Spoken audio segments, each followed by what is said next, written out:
हफ्ते में एक दिन रसोई बंद करने वाली सास। रोज की तरह आज भी नीलम सुबह सुबह रसोई में जाती है और सोचती है, क्या बनाऊं आज नाश्ते में जो सभी को अच्छा लगे।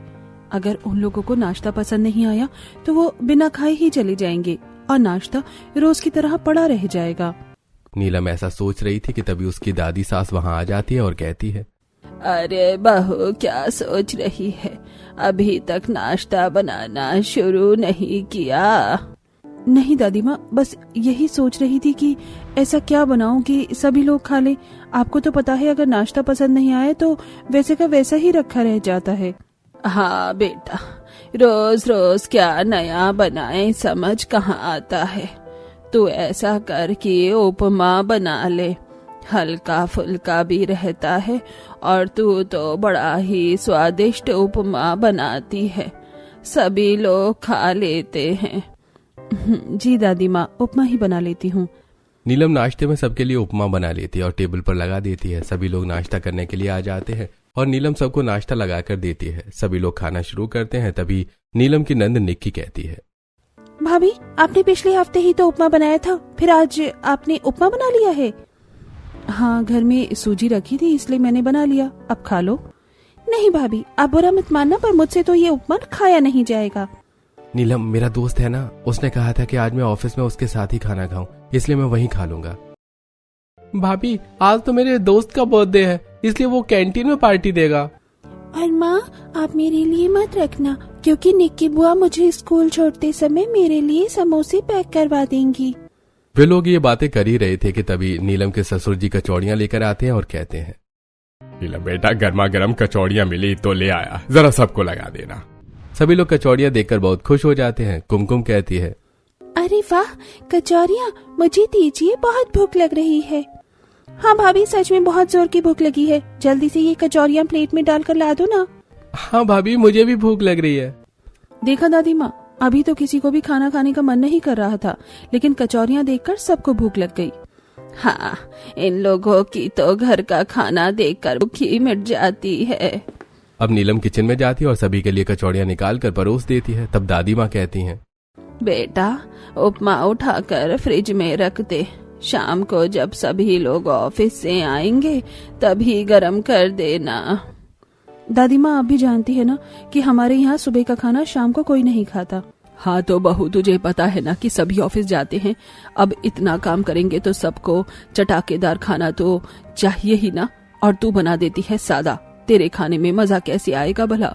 सब लोग कचौड़ियाँ खाने लगते हैं। तब दादी माँ कहती हैं, बहू ला, मुझे उपमा दे दे, मुझे पता है कि तूने इसे बहुत मेहनत करके बनाया है, वैसे भी तो उपमा बड़ा ही स्वादिष्ट बनाती है।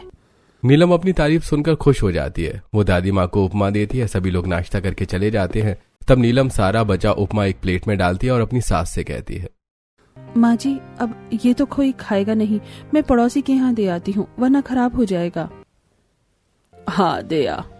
अब नीलम उपमा लेकर पड़ोसन शीला के यहाँ जाती है और कहती है, शीला दीदी, मैंने उपमा बनाया था। आपको तो पता है कि घर में सभी लोग ज्यादातर बाहर से ही खाना ऑर्डर करके खा लेते हैं, इसीलिए उपमा रह गया, आप सब लोग इसे खा लेना। अरे हाँ हाँ नीलम, मैं तो तुम्हारे यहाँ के नाश्ते आने का इंतजार ही कर रही थी। मतलब? मेरा मतलब है कि तुम्हारे घर में से उपमा की खुशबू आ रही थी तो मुझे लगा कि तुम लेकर आओगी। नीलम उपमा देकर वापस चली जाती है। तब शीला अपने आप से कहती है, मुझे पता है कि तुम्हारे घर कोई भी तुम्हारा बनाया हुआ खाना नहीं खाता, सभी लोग बाहर से ही बुलवा कर खाते हैं और कुल मिलाकर वो खाना तुम मुझे ला कर दे देती हो, इसीलिए तो मैंने अब तक नाश्ता नहीं बनाया ताकि तुम नाश्ता लाओ और मैं अपने परिवार वालों को खिला सकूं। दरअसल नीलम के ससुराल में उसके ससुर, पिताजी, देवर और नंद सभी जॉब करते थे। नीलम बड़े ही शौक से उन सभी के लिए खाना बनाती थी। वैसे तो नीलम काफी अच्छा खाना बनाया करती थी, लेकिन उन लोगों को नीलम के हाथ का खाना खाने में मजा नहीं आता था और वो लोग अक्सर कुछ न कुछ बाहर से ही बुलवाकर खा लिया करते थे और फिर वो बासी खाना भी नहीं खाते थे, जिससे खाना पड़ा ही रह जाता था और नीलम को उसे अपनी पड़ोसन शीला को देना पड़ता था। अब रात को खाने का समय हो गया था। नीलम अपनी सास से कहती है, माँ जी, सभी लोग ऑफिस से वापस आते ही होंगे, सोच रही हूँ रात के खाने में क्या बनाऊं। बहू, ऐसा कर कि तू दाल चावल के साथ आलू भट्टे की सब्जी और साथ में टमाटर की चटनी भी बनाना। ठीक है माँ जी, मैं ये सब बना लेती हूँ। अब नीलम सारा खाना बना लेती है। शाम हो चुकी थी, सभी के ऑफिस से आने का समय हो गया था। तभी उसकी नंद आती है और नीलम से कहती है, भाभी आज ऑफिस में बहुत काम था, मैं बहुत थक गई हूँ, जरा एक कप गर्मा गर्म कॉफी पिला दो। ठीक है, मैं अभी लाती हूँ। नीलम निक्की के लिए कॉफी बनाती है। तब तक उसके हस्बैंड, देवर और ससुर भी आ जाते हैं। नीलम उन सभी को कॉफी के साथ बिस्किट देती है। थोड़ी देर बाद वो सभी का खाना लगाती है और कहती है, मैंने आप सबका खाना लगा दिया है, चलिए खाना खा लीजिए। सभी लोग खाना खाने बैठते हैं। नीलम सभी को खाना सर्व करती है तो अरविंद कहता है, भट्टे की सब्जी बना ली। हाँ, तो आप लोगों को पसंद है ना? नहीं, वो ठीक है, लेकिन अभी कुछ दिन पहले तो भट्टे की सब्जी खाई थी। तभी अचानक डोरबेल बजती है और विशाल डोर खोलता है तो डिलीवरी बॉय मोमोज का पार्सल देकर चला जाता है। अब विशाल डाइनिंग पर आता है और कहता है, देखो मैंने मोमोज ऑर्डर किए थे, डिलीवरी बॉय ने एकदम टाइम पर ला दिया, चलो मोमोज खाएंगे। विशाल चाचा, आपको कैसे पता कि मुझे मोमोज खाने का मन कर रहा है? मैं जादूगर हूँ, मुझे सब पता होता है। सभी लोग मोमोज देखकर बहुत खुश हो जाते हैं और अपना अपना खाना छोड़कर मोमोज खाने लगते हैं। ये देखकर नीलम को बहुत बुरा लगता है। तब दादी सास कहती हैं, बेचारी नीलम इतनी मेहनत करके खाना बनाती है और तुम लोग थोड़ा बहुत खाना खाकर बाकी बाहर का खा लेते हो। अरे अगर बाहर से ही ऑर्डर करना था तो पहले ही बता देते। नीलम बहू इतनी मेहनत करके कम से कम खाना तो नहीं बनाती। क्या हुआ माँ जी, आप इतना गुस्सा क्यों कर रही हैं? बच्चे हैं, अगर बाहर से कुछ खा लिया तो कौन सी बड़ी बात हो गई। बहू तू ये खाना रख दे, तो सुबह गरम कर देना, हम सभी सुबह खा लेंगे। माँ जी मुझे अच्छे से पता है आप लोग सुबह कितना खाना खाते हैं। इतनी मेहनत से बनाती हूँ मैं और सारा खाना उस पड़ोसन शीला को देना पड़ता है। हाँ बहू, वो भी इंतजार करती होगी कि तू कब खाना लेकर आए और कब वो लोग खाना खा पाए। उसे ही दे आ, उसी की किस्मत में है तेरा बनाया हुआ खाना। और हाँ, मुझे तो तू अपना बनाया हुआ खाना ही दे दे, मुझे नहीं खाने मोमोज। फिर नीलम अपना और अपनी दादी सास के लिए खाना निकालकर बाकी का खाना पड़ोसन शीला को देने के लिए उसके घर जाती है। पड़ोसन शीला खाना लेती है और खुश होते हुए कहती है, नीलम बहन क्या बनाए हैं आज तुमने खाने में? बहन जी आज भट्टे की सब्जी और टमाटर की चटनी बनाई थी दाल चावल के साथ। अरे बहन, बहुत दिनों से तुमने मटर पनीर नहीं खिलाया, जरा एक दिन वो भी तो बनाओ। पड़ोसन की बात सुनकर नीलम का दिमाग खराब हो जाता है और वो अपने मन में कहती है, ऐसा लग रहा है जैसे होटल में ऑर्डर दे रही है। जी बहन जी, अच्छा मैं चलती हूँ। ऐसे ही समय बीत रहा था। हर संडे की तरह इस संडे भी सभी लोग घर में थे। नीलम हमेशा की तरह रसोई में सबके लिए अलग अलग तरह के पकवान बना रही थी। सभी को हलवा खाना था तो किसी को नूडल्स खाने थे और किसी को वेज पुलाव। तभी नीलम की दादी सास कहती हैं, अरे बेटा ये क्या, तूने तो सारी रसोई सर पर उठा रखी है, इतने सारे पकवान बना रही है। हाँ दादी माँ, सभी की अलग अलग फरमाइश है तो सभी की पसंद का अलग अलग बना रही हूँ। अरे बेटा तू अकेले कितना काम करेगी? कोई बात नहीं दादी माँ, सभी लोग मेरे अपने ही तो हैं और अपनों के लिए काम करने में तो खुशी ही होती है। नीलम सभी लोगों का खाना बनाकर तैयार करती है और बाहर जाकर सबसे कहती है, मैंने खाना तैयार कर दिया है, आप लोग चलिए खाना खा लीजिए। अरे भाभी, आपने खाना तैयार करने में देर कर दी, हम सभी लोगों के बाहर जाने की प्लानिंग हो गई। अब हम बाहर जा रहे हैं तो खाना भी हम बाहर ही खाएंगे। ऐसा करिए कि ये खाना रख दीजिए, हम वापस आकर खा लेंगे। माँ आप भी चलो ना हमारे साथ, बहुत मजा आएगा। नहीं बेटा, तुम सबके साथ चली जाओगी तो मेरे साथ काम रह जाएंगे, मुझे घर का बहुत काम है। लेकिन माँ आज तो संडे है। बेटा माँ का संडे नहीं आता। वो सभी लोग तैयार होकर बाहर घूमने के लिए चले जाते हैं। उन्हें बाहर जाता देख नीलम की दादी सास उससे कहती है, क्या कह गए हैं कि ये सारा खाना शाम को खाएंगे, लेकिन अभी का खाना कोई शाम को खाता है नहीं। खाना बनवा कर उस पड़ोसन शीला का ही भला करना है। इतनी मेहनत करके तूने खाना बनाया, उसकी भी कदर नहीं करते ये लोग। वैसे बेटा इन सभी के साथ तुझे भी बाहर जाना चाहिए। चाहती तो मैं भी यही हूँ दादी माँ, लेकिन ऐसा होता कहाँ है। माँ जी कहती हैं कि ये लोग जॉब करते हैं इसलिए इन्हें हफ्ते में एक ही दिन की छुट्टी मिलती है। पर मुझे तो संडे को भी छुट्टी नहीं मिलती। काश मेरे लिए भी कोई छुट्टी का दिन होता। ऐसा कहकर नीलम एक ठंडी सांस भरती है और काम में लग जाती है। उसने अपने नंद और देवर के कमरे की सफाई की, फिर नंद के कपड़े प्रेस किए, कुमकुम और अपने हस्बैंड की ड्रेस धोई, अपने हस्बैंड का कर्ट साफ किया। संडे के दिन भी नीलम ने सारा दिन काम किया। शाम को जब सभी घूम कर फिर कर आए तो नीलम की सास बोली, हम सभी लोग बहुत थक गए हैं, जरा सभी को गर्मा गर्म कॉफी और गर्मा गर्म भजिए खिला दे। जी माँ जी। ये सुनकर दादी सास कहती हैं, अरे तुम लोग घूम कर थक गए हो तो वो भी सारा दिन काम करके थक गई है। दादी माँ, ऐसा भी क्या काम रहता है घर में भाभी को? हमारी तरह ऑफिस थोड़ी जाती है, घर में ही तो रहती है। माँ जी, मानसी सही तो कह रही है। इन लोगों को तो हफ्ते में एक दिन की ही छुट्टी मिलती है। नीलम की तो हर दिन छुट्टी है। जा बेटा, जल्दी से भजिए और चाय बना कर ले आ। बेचारी नीलम चुपचाप किचन में जाती है और भजिए और चाय बनाने लगती है। साथ ही वो सोचती है, इन लोगों को तो मेरी मेहनत की कोई कदर ही नहीं है, बस इन्हें अपना काम ही बड़ा लगता है। नीलम रात को भी सभी के लिए खाना बनाती है और हमेशा की तरह सब लोग बाहर से कुछ न कुछ ऑर्डर कर लेते हैं। खाना बच जाता है। रात को नीलम अपने कमरे में आकर अपने पति से कहती है, मैं इतनी मेहनत करके खाना बनाती हूँ और आप लोग बाहर का बुलाकर खाना खा लेते हैं। ऐसे में तो आपके पैसे भी खर्च हो रहे हैं और आपके स्वास्थ्य पर भी बुरा असर पड़ रहा है। और तो और मेरी बेटी भी बाहर का खाना खाना सीख रही है। ओहो नीलम, तुम इतना परेशान क्यों होती हो? कभी कभी बाहर का खाना खाना चाहिए। तुम भी खा लिया करो, तुम्हें भी टेस्ट मिलेगा। ऐसे समय बीत रहा था। बीतते समय के साथ नीलम के देवर विशाल की शादी पलक से तय हो जाती है और 2 महीने में विशाल की शादी पलक के साथ हो जाती है। पलक दुल्हन बनकर विशाल के घर आ जाती है। आज पलक का अपने ससुराल में पहला दिन था। पलक अपनी सास के पास जाती है और कहती है, माँ जी, आज मेरी पहली रसोई है, बताइए मैं क्या बना लूँ खाने में? बेटा, तुझे जो पसंद हो वो सब बना ले।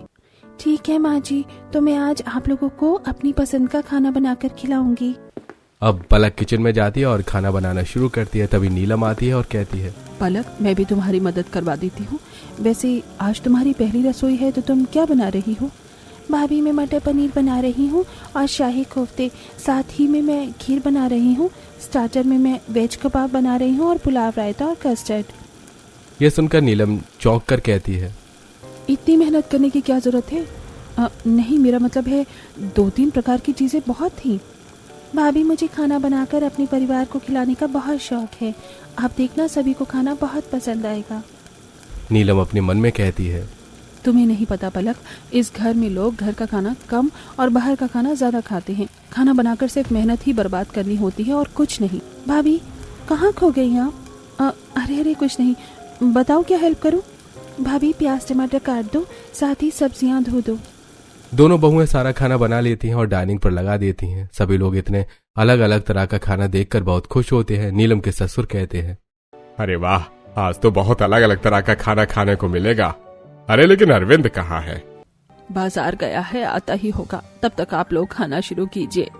सभी लोग खाना शुरू करते ही हैं कि तभी अरविंद छोले भटूरे लेकर आ जाता है और कहता है, अरे बाबूजी, छोले भटूरे की नई दुकान खुली है ना, बहुत ही स्वादिष्ट छोले भटूरे हैं वहाँ के, वहीं से लेकर आया हूँ। खाकर बताइएगा कैसे हैं। हाँ भैया, लाइए ना, सबसे पहले मैं ही टेस्ट करके बताती हूँ। अच्छा, सबसे पहले तू क्यों टेस्ट करेगी? मैं भी तो सबसे पहले टेस्ट कर सकता हूँ। भैया, आप तो मुझे दीजिए। आप बड़ों के चक्कर में कहीं मेरा नंबर लेट तो नहीं हो जाएगा ना? अरे नहीं बिटिया, किसी का नंबर लेट नहीं होगा। नीलम, तुम छोले भटूरे लो और सभी को दे दो। जी माँ जी। शर्म नहीं आती तुम लोगों को?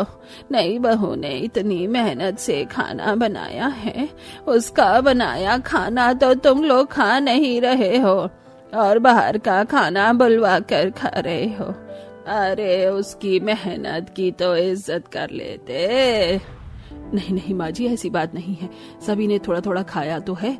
बहू ने बहुत अच्छा बनाया है। थोड़ा बहुत बाहर का खा लिया तो क्या ही हो गया। माँ जी, आप भी ना छोटी छोटी बातों पर परेशान होती हो। नीलम सभी को छोले भटूरे देने लगती है। सभी लोग पलक का बनाया हुआ खाना हटाकर छोले भटूरे खाने लगते हैं। यह बात पलक को बहुत बुरी लगती है। सभी लोग खाना खाकर चले जाते हैं। तब दादी माँ कहती हैं, पलक बहू, तूने खाना बहुत स्वादिष्ट बनाया है। थैंक यू दादी माँ, कम से कम आपने तो मेरा बनाया हुआ खाना खाया। हाँ बेटा, ये ले तेरा शगुन। दादी माँ पलक को 500 रुपए का नोट देती है और साथ ही वो नीलम से कहती हैं, नीलम बहू, अब रसोई में बचे खाने को शीला को दे। वो इंतजार कर रही होगी, उसे तो खुशबू मिल जाती है। लेकिन क्यों दादी माँ, मैंने इतना अच्छा खाना बनाया है, हम इसे गर्म करके रात को खा लेंगे। पलक, हमारे ससुराल में किसी को भी बासी खाना पसंद नहीं है। सभी ऑफिस जाते हैं ना, इसीलिए उन्हें ताज़ा खाना चाहिए रहता है। नीलम शीला को खाना देकर आ जाती है और फिर बर्तन किचन में धोती है। तभी पलक वहां आती है और कहती है, भाभी, मैंने इतनी मेहनत करके इतना सारा खाना बनाया और सभी ने वो खाना हटाकर बाहर का खाना खा लिया। इन लोगों को खाने पर खर्च होने की परवाह नहीं है और मेरी मेहनत की भी परवाह नहीं है। जाने तो पलक, अब खत्म भी करो। नीलम ऐसा कहकर बात को टाल देती है। अगले 3 दिन भी ऐसा ही होता रहता है। पलक खाना बनाती पर परिवार वाले बाहर से खाना खा लेते हैं। फिर संडे आता है तो निक्की अपनी दोनों भाभियों से कहती है, नीलम भाभी, पलक भाभी, आज मेरी कुछ सहेलियां आने वाली हैं, तो प्लीज आप लोग देख लेना। नीलम और पलक निक्की की सहेलियों के लिए खाना बनाती है, लेकिन फिर निक्की बाहर से खाना ऑर्डर कर लेती है। रात को पलक अपने पति विशाल से कहती है, आप सभी ने अपनी आदतें कितनी बिगाड़ रखी हैं। घर का खाना छोड़कर रोज रोज बाहर का खाना खाते हैं। कैसे अच्छा लगता है आप लोगों को रोज बाहर का खाना। ओहो पलक, नीलम भाभी के साथ साथ अब तुम भी शुरू हो गई। विशाल, बात को समझने की कोशिश करो। रोज रोज बाहर का खाना खाना अच्छी बात नहीं है। इसमें बहुत सारे पैसे तो खर्च होते ही हैं और हेल्थ इश्यूज भी होते हैं। और जो औरतें घर में इतनी मेहनत करके खाना बनाती हैं, उनकी मेहनत का क्या। विशाल बात को टाल देता है और सो जाता है। ऐसे ही पूरा 1 महीना बीत जाता है। एक दिन सभी लोग खाना खाने के बाद हॉल में बैठकर कॉफी पीते हुए टीवी देख रहे थे। तभी अरविंद बोला, माँ, मुझे आपसे कुछ बात करनी है। हाँ हाँ बेटा, बोलो। माँ, मैंने घर के लिए जो लोन लिया था, इस बार लोन की किस्त देने के लिए मेरे पास पैसे नहीं बचे। तो अगर आपके पास कुछ पैसे हो तो मुझे दे दीजिए। क्या बात कर रहे हो भैया, इस बार तो मेरे पास भी पैसे कम पड़ गए हैं। मैंने तो अपने दोस्त राजेश से कर्ज लेकर अपने सारे काम निपटाए हैं। अरे तुम लोगों के अपने ही खर्चे पूरे नहीं हुए। मैं तो सोच रहा था इस बार मैं अपने रूटीन चेकअप करा लूं। पिछले कुछ दिनों से मेरी शुगर बार बार बढ़ रही है। रूटीन चेकअप कराकर इलाज करवाने में कम से कम 15-20 हजार रुपए लग जाएंगे। मैंने सोचा था तुम लोगों से मांग लूंगा, लेकिन तुम लोगों के पास भी पैसे नहीं है। ठीक है, अगले महीने देखेंगे। ये सारी बातें सुनकर नीलम की दादी सास कहती हैं, अरे अरे, पैसे की कमी क्यों पड़ेगी। सारे पैसे तो तुम लोग बाहर का खाना खाने में उड़ा देते हो और घर का खाना बच जाता है तो उसे कोई नहीं खाता। उसका जो घाटा होता है वो अलग। फिर दादी अपने बेटे को डांटते हुए कहती हैं, और तू तो बूढ़ा हो गया है। कम से कम तू तो बच्चों की तरह हरकतें करना बंद कर। अपने स्वास्थ्य का कुछ तो ख्याल किया कर। हे भगवान, ना जाने कैसे समझेंगे ये लोग। ऐसा कहकर दादी माँ अपने कमरे में चली जाती हैं। पहली बार मानसी को दादी माँ की बातें सही लग रही थी। मानसी अपने मन में सोचती है, माँ जी बिल्कुल सही कह रही हैं। शायद इन सभी में कहीं ना कहीं मेरी भी गलती है। मैंने ही अपने घर वालों को कभी बाहर का खाने से नहीं रोका, इसलिए आज मेरे बेटे के पास पैसों की इतनी कमी हो गई है कि उन्हें मांगना पड़ रहा है। और मेरे पति का स्वास्थ्य भी दिन प्रतिदिन बिगड़ता जा रहा है। मुझे अपनी गलती को सुधारना होगा।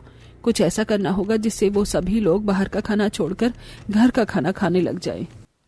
अगले दिन सुबह मानसी किचन में आती है तो दोनों बहुएं नाश्ता बना रही थी। मानसी कहती है, आज नाश्ते में क्या बन रहा है। माँ, आज नाश्ते में हम इडली सांभर बना रहे हैं। ठीक है बहू, तुम जल्दी से नाश्ता बनाकर लगा दो। दोनों बहुएं इडली सांभर बनाकर सभी के लिए नाश्ता लगाती है। तब मानसी कहती है, आज बहू ने आप लोगों के लिए इडली सांभर बनाए हैं और हमारी बहू तो इडली सांभर बहुत ही टेस्टी बनाती है। चलिए आप लोग खाना शुरू कीजिए। और हाँ, एक बात और, आज बाहर से कोई कुछ ऑर्डर नहीं करेगा। सब लोगों को यही खाना पड़ेगा। अरे बहू, ये तू कह रही है? आज तो गंगा उल्टी बह रही है। चलो देर से ही सही, लेकिन तुझे समझ तो आई। सभी लोगों ने इडली सांभर खाना शुरू किया। तभी बाबूजी बोले, मानसी, आज नुक्कड़ की दुकान पर गर्मा गर्म छोले भटूरे बने होंगे। मैंने शंभू को पैसे देकर भेजा है, वो छोले भटूरे लाता ही होगा। इडली सांभर के साथ गरम गरम छोले भटूरे खाने में मजा ही आ जाएगा। मैंने कहा था ना, आज बाहर से कोई कुछ नहीं मंगाएगा। और आपकी तबीयत तो इतनी खराब चल रही है, आपको तो बाहर के खाने के बारे में सोचना भी नहीं चाहिए। अरे मानसी, कभी कभी कुछ बाहर का खा लेने से कुछ नहीं होता। और फिर तू ही तो कहती है ना कि कभी कभी स्वाद बदलना भी जरूरी होता है। हाँ, लेकिन हमारे घर पर कभी कभी की नहीं, ये सारी बातें रोज की हैं। तभी किसी ने डोरबेल बजाई। बाबूजी ने उठकर दरवाजा खोला तो शंभू दरवाजे पर छोले भटूरे लेकर खड़ा था। बाबूजी छोले भटूरे ले आए, टेबल पर रख दिए। सभी लोगों ने छोले भटूरे निकाले और खाने लगे। निक्की बोली, वाह बाबूजी, मजा आ गया, कितनी टेस्टी है ये छोले भटूरे। आपने अच्छा किया जो शंभू काका से छोले भटूरे मंगवा लिए, वरना आज तो माँ हमें इडली सांभर के सिवा कुछ खाने ही नहीं देती। ये सब देखकर मानसी मन में सोचती है, ये लोग ऐसे नहीं मानेंगे, इनके लिए तो कोई और तरीका ही निकालना होगा। अगले दिन संडे था। नीलम तैयार होकर रसोई की तरफ गई। तभी उसने देखा कि रसोई में ताला लगा था। तभी वहां पर पलक भी आ गई और रसोई में ताला देखकर बोली, ये क्या भाभी, रसोई में ताला क्यों लगा रखा है? सभी का नाश्ता बनाने के लिए देर हो रही है। पता नहीं पलक, रसोई में ताला किसने लगाया, मैं भी वही देख रही थी। तभी वहां मानसी आ जाती है और कहती है, मैंने लगाया है रसोई में ताला। आपने रसोई में ताला लगाया है? लेकिन क्यों माँ जी? वो इसलिए क्योंकि आज संडे है। हफ्ते में एक छुट्टी का अधिकार सिर्फ जॉब करने वालों को नहीं बल्कि घर की बहुओं को भी होना चाहिए। क्या मतलब माँ जी, मैं समझी नहीं। अरे इसमें समझना क्या है, आज तुम दोनों कोई भी काम नहीं करोगी, ना ही रसोई खुलेगी और ना ही इसमें नाश्ता या खाना बनेगा, बल्कि आज सारा खाना बाहर से आएगा और तुम लोग भी वही खाना खाओगी। लेकिन माँ जी। लेकिन कुछ नहीं, ये तुम दोनों की सास का ऑर्डर है कि आज रसोई नहीं खुलेगी। आज के बाद हफ्ते में एक दिन रसोई बंद रहेगी। अब जाओ, जाकर अपने पूरे दिन की प्लानिंग करो। अपने हस्बैंड के साथ बाहर आइसक्रीम खाने जाओ, घूमो फिरो, ऐश करो। आज रसोई की छुट्टी। पलक और नीलम एक दूसरे को देखती हैं। दोनों अपनी सास की इस बात से बहुत खुश होती हैं और खुशी खुशी दोनों अपने कमरे की तरफ चली जाती हैं। तभी दादी आती है और कहती हैं, मानसी बेटा, ये तो तूने बड़ा अच्छा किया जो बहू को एक दिन की छुट्टी दे दी।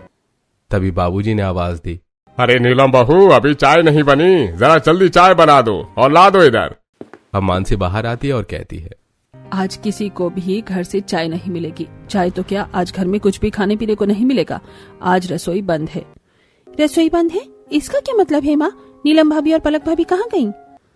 आज उन दोनों को मैंने छुट्टी दे दी है। छुट्टी दे दी है? लेकिन क्यों माँ? वो कौन सी जॉब में है जिन्हें आपने संडे की छुट्टी दे दी? विशाल, संडे की छुट्टी सिर्फ जॉब वालों को नहीं, घर की बहुओं को भी मिलना चाहिए। आखिर रोज घर में सभी के लिए खाना पकाना, खिलाना, घर का काम करना, ये भी तो एक जॉब ही है। इसकी भी तो छुट्टी होनी चाहिए। कोई बात नहीं विशाल भैया, ये तो अच्छा ही है। वैसे भी हमें बाहर का खाना ज्यादा पसंद है। चलिए सब मिलजुल कर कुछ बाहर का बुला लेते हैं। निक्की की बात सुनकर विशाल कहता है, निक्की दरअसल मेरे पास पैसे थोड़े कम है तो मैं इतने लोगों के लिए बाहर से कुछ नहीं बुला पाऊंगा, भैया बुला लेंगे। विशाल, मैंने तुम्हें बताया था ना कि इस बार मेरी भी किस्त के लिए पैसे मुझे कम पड़ गए थे। दरअसल पैसे ज्यादा मेरे पास भी नहीं है। इसका मतलब है कि हम सबको भूखा रहना पड़ेगा। आप लोग तो बड़े लोग हो, भूखे रह सकते हो, लेकिन इतनी छोटी बच्ची भूखी नहीं रह सकती। छोटी बच्ची? अरे किसी को यहाँ छोटी बच्ची दिखाई दे रही है? मुझे तो यहाँ सब बड़े लोग दिखाई दे रहे हैं। चाचू, अरे मैं तो मजाक कर रहा था। ना हम भूखे रहेंगे और ना तुम्हें भूखे रहने की जरूरत है। मेरे पास एक तरीका है, सभी लोग कॉन्ट्री करके मंगवाते हैं तो फिर। विशाल की बात सभी को पसंद आती है। सभी लोग कॉन्ट्री करके बाहर से समोसे, जलेबी और वेज पुलाव मंगवा लेते हैं। तब निक्की कहती है, पिताजी मैं इसे सर्व कर देती हूँ क्योंकि माँ ने भाभी की तो छुट्टी दे रखी है आज। अब निक्की वो सब कुछ प्लेट में सर्व करके सभी को दे देती है। नीलम और पलक भी सभी के साथ बाहर का ही खाना खाती हैं। तभी अरविंद कहता है, क्यों ना हम सब पार्क घूमने का प्लान बनाएं? वैसे भी माँ ने पलक और नीलम को छुट्टी दे रखी है तो वो दोनों भी फ्री हैं। हाँ भैया, ये सही है। वैसे भी जब से पलक आई है तब से हम अपनी फैमिली के साथ बाहर कहीं गए ही नहीं है। और इस तरह पूरे परिवार वाले बाहर घूमने का प्लान बनाते हैं। सभी लोग बाहर जाते हैं, पार्क घूमते हैं। पलक और नीलम दोनों अपने अपने हस्बैंड से बहुत सारी बातें करती हैं और साथ में फोटो भी लेती हैं। सभी लोग साथ मिलकर घूमते फिरते हैं, पार्क में गेम खेलते हैं और वापसी में आइसक्रीम भी खाते हैं। सभी लोगों के साथ साथ नीलम और पलक भी बहुत खुश थी। शाम हो जाती है, वो सभी लोग घर आ जाते हैं। नीलम और पलक अपनी सास से कहती हैं, माँ जी आपका बहुत धन्यवाद। आपकी वजह से आज हमें हमारे हस्बैंड के साथ इतना टाइम स्पेंड करने को मिला और आप लोगों के साथ घूम फिर कर तो हमें बहुत मजा आया। माँ जी भाभी सही कह रही हैं, आज तो बस पिकनिक वाली फीलिंग आ रही थी। तभी अरविंद ने आवाज दी, अरे माँ कहाँ हो तुम? अरविंद की आवाज सुनकर सभी लोग बाहर आते हैं। तब अरविंद कहता है, माँ खाना कब बनवाओगी? मुझे बहुत भूख लगी है। अरविंद, मैंने बताया था ना कि आज रसोई की छुट्टी रहेगी, खाना कल सुबह ही बनेगा। वैसे भी खाना बनाने के बाद कौन सा तुम लोग घर का खाना खा लेते हो? तुम्हें तो बाहर के खाने की आदत है। अब खाओ बाहर का खाना। अब रसोई तो कल ही सुबह खुलेगी। मानसी ऐसा कहकर अपने कमरे में चली जाती है। तभी बाबूजी कहते हैं, बेटा, घर का खाना बनता है तो बाहर का खाना खाने का मन करता है, लेकिन आज घर में खाना नहीं बना तो बाहर का खाना खाने का मन ही नहीं कर रहा। पिताजी आप सही कह रहे हैं, मेरा भी बाहर का खाना खाने का मन नहीं कर रहा। लेकिन अब क्या कर सकते हैं, रसोई तो माँ ने बंद कर रखी है, कुछ तो खाना होगा। बताओ क्या ऑर्डर कर दूं? मैं ऑर्डर कर देता हूँ, पैसे सब मिलकर दे देंगे। विशाल बाहर से खाना ऑर्डर करता है। सभी लोग मुंह बनाकर खाना खाते हैं। मानसी बाहर का आया खाना खुद भी खाती है और अपनी दोनों बहुओं को भी खिलाती है। ऐसी समय बीत रहा था। अब हर संडे मानसी रसोई बंद रखती। मानसी को ऐसा करते 4 महीने बीत चुके थे और अब सभी लोग बाहर का खाना खाकर बोर भी हो चुके थे। सभी को घर के खाने की इम्पोर्टेंस समझ में आ रही थी। आज भी संडे था। निक्की सुबह सुबह अपनी माँ से माफी मांगते हुए कहती है, माँ तुम सच कहती हो, बाहर का खाना स्वास्थ्य के लिए अच्छा नहीं होता है और लगातार बाहर का खाना खाकर ये भी समझ में आया कि वो बहुत टेस्टी भी नहीं होता है। बस हम उसे टेस्टी समझते हैं, इसीलिए वो हमें टेस्टी लगता है। और माँ, हमें ये भी समझ में आया है कि हमने अपनी सारी जिम्मेदारियां अपने घर की बहुओं पर डाल रखी हैं, जबकि ये गलत है। अगर हमारी जॉब है तो उनकी भी तो जॉब है। माँ चलो ना, प्लीज रसोई खोल दो ना, आज हम मिलकर खाना बनाएंगे। माँ, निक्की सच कहती है, हम सबको हमारी गलती का एहसास हो गया है, प्लीज हमें माफ कर दो। अरविंद और निक्की के साथ साथ घर के बाकी लोग भी शर्मिंदा होते हैं और माफी मांगते हैं और बाहर का खाना न खाने का वादा करते हैं और घर का ही खाना खाने की ठान लेते हैं। इसी तरह मानसी के घर की समस्याएं खत्म हो जाती हैं और अब घर वालों के साथ साथ उनकी बहुएं भी खुश रहने लगती हैं। लेकिन इन सब में कोई था जो बहुत दुखी था, पड़ोसन शीला। जब उसे मानसी के घर से कोई खाना नहीं मिलता तब वो एक दिन नीलम के घर आती है और कहती है, क्या बात है नीलम, आजकल तुम्हारे घर से खाना नहीं आ रहा? हाँ शीला बहन, आजकल हमने होटल सेवा बंद कर दी है। नीलम की बात सुनकर सभी लोग हंस पड़ते हैं। बेचारी शीला मुंह लटकाकर वापस लौट जाती है और इस तरह हमारी कहानी खत्म हो जाती है।